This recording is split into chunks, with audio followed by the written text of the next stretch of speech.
Hey, John Hardison here with you from Studio 113 at East Hall High School in Gainesville, Georgia. How about we do this? Let's take a look at a pretty cool interactive learning structure that we call Poetry Revolver or Literary Revolver. Let's get started. You look at our seating arrangement, we have teams 1 all the way around clockwise to number 16. Each team is comprised of a front person and a back person. Now in some of our other 30 or 40 structures that we do in class, this may mean that there's a front channel person and a back channel person, and maybe there are some special duties that are going on. But for the Poetry Revolver interactive learning structure, the magic is actually within these mason jars. Let's take a look at these mason jars. You have A, B, and C. As you can see, blue, yellow, and green, and those correlate with some documents that are on my teacher page. So I'll first show you that students can either go to our Canvas learning management system or they can go to my American Lit teacher page and they can find all the links that they need to find. I well know you can't read that from that angle and from that depth, but they would find the appropriate documents. For example, we may be looking at this poem called Gate C22, and as we're studying this poem, we would be using these prompts. You have the A or blue column, you have the B or yellow column, and then you have the C or the green column. So, for example, the A mason jar might have a prompt that reads like this. A5 from A reads as such: cite strong and thorough textual evidence to support analysis of what the text says explicitly, as well as inferences drawn from the text, including determining where the text leaves matters uncertain. So the A mason jar, actually all standards-based questions or prompts, very upper level and very challenging. So that's what we have for the A mason jar. B is a little bit different. B actually is called the battle mason jar, and one from that will pit one team versus another, and it'll be a competitive environment, and we'll have one winner, one loser. An example might be B1. B1 says, first, pick another team who does not have a current assignment from the containers. So one team will pick out another team seated around this stage. Secondly, both teams should pick their own thematic song that would accompany this particular poem.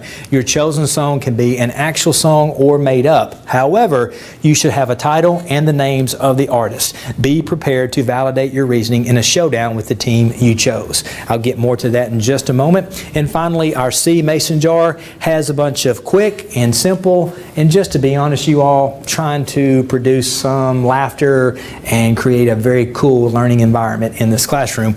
So these C column prompts may say read at least one stanza in the style of country, in the style of rap, in the style of soap opera, and then C4 and C5 and some others may even throw in some Whose Line Is It Anyway skits, such as CD compilation album, ABC conversation, sound effects, a lot of cool things. These are usually 30 seconds to maybe 2 minutes. We do a little bit of laughter, we move on, and then we reset and do A, B, C all over again. So let's take a look at this in action. Let's just pretend that we start A at 3, B at 7, we'll go across here, C at 11. And when I first start, the very first round, I just ask that I can place these at some team's number, and of course they always agree, and we just start them randomly. But you can use a number of things to move these around clockwise. You can use a gadget or an app from your smartphone. I have dice on my smartphone. I have all kinds of number selectors. You can also keep it simple and use just a little bingo apparatus like this. You can put some numbers in an old gum container, and then I have, of course, some die.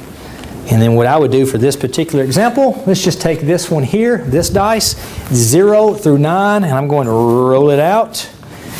And it has landed on 3. So I simply take the A container, 1, 2, 3, lands on team 6. 1, 2, 3 lands on team 10. And 1, 2, 3 lands on team 14. Now, let's pretend that these teams, 6, 10, and 14, they reach into the mason jar and they draw out a letter and or a number or it will be a letter and a number. They'll draw that out, and let's say we go with A5 right here, and A5 is the one I was reading out just a minute ago where it says explicitly what is stated and then what inferences and cite textual evidence. So this team will have about 5 minutes right here, Team 6, to discuss the answer to that prompt, and we want them to deliver their answer in the middle of the stage to the entire class. However, one of the crucial things here, and I would definitely recommend this, is everybody else, if you look around, there are a lot of students who potentially could not be involved. Well, take use of the smartphones or the tablets or the laptops and have them go to a back channel and answer the same prompt. And your back channel could be something like what I use because it's so simple, which could be a today's meet. You can set one up in 10 seconds and have your students go to that. And if you can't check out laptops or tablets and they have smartphones, you use those very, very quickly. So you would have everybody else answering the A5 prompt also, except for the ones who will be involved with the B mason jar or the C mason jar. So 5 minutes, this team and everybody else is kind of looking at the answer to the A5 prompt, whereas B, let's say B drew B1. They drew B1, and they're going to be doing the song and have to validate why that song relates to the poem that's being studied at hand. But let's say Team 10 says, Team 3, I'm going to call you out. Both teams, 10 and 3, will have 5 minutes to kind of get ready and to talk with their partners. At that time, they'll be prepared to present. Team C, let's say Team C drew out country, and they'll be reading maybe a stanza from the poem in a country version. Obviously, the C container there, the C mason jar, is much easier.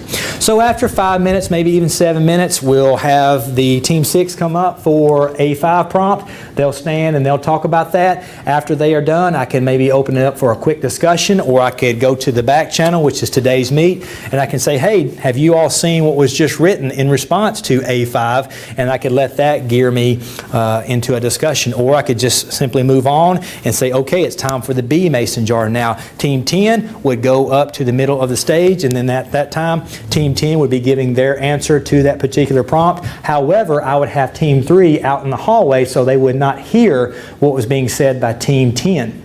Once Team 10 is done, Team 10 sits back down, Team 3 comes in out of the hallway, and Team 3 presents. And before we move on to the C mason jar, I would ask the whole class to vote on who was best, Team 10 or Team 3. And then we'd probably do something quickly for the losing team, and sometimes we do something cheesy that I got from a friend many, many years ago, the little T-Rex, in which we walk around and do the T-Rex on stage, 20 seconds, the whole class laughs, and we have a lot of fun with that. Sounds cheesy, but it definitely works. And then we go finally to Mason Jar C, and then at that time the team would come forward, Team 14 would come forward to the center of the stage.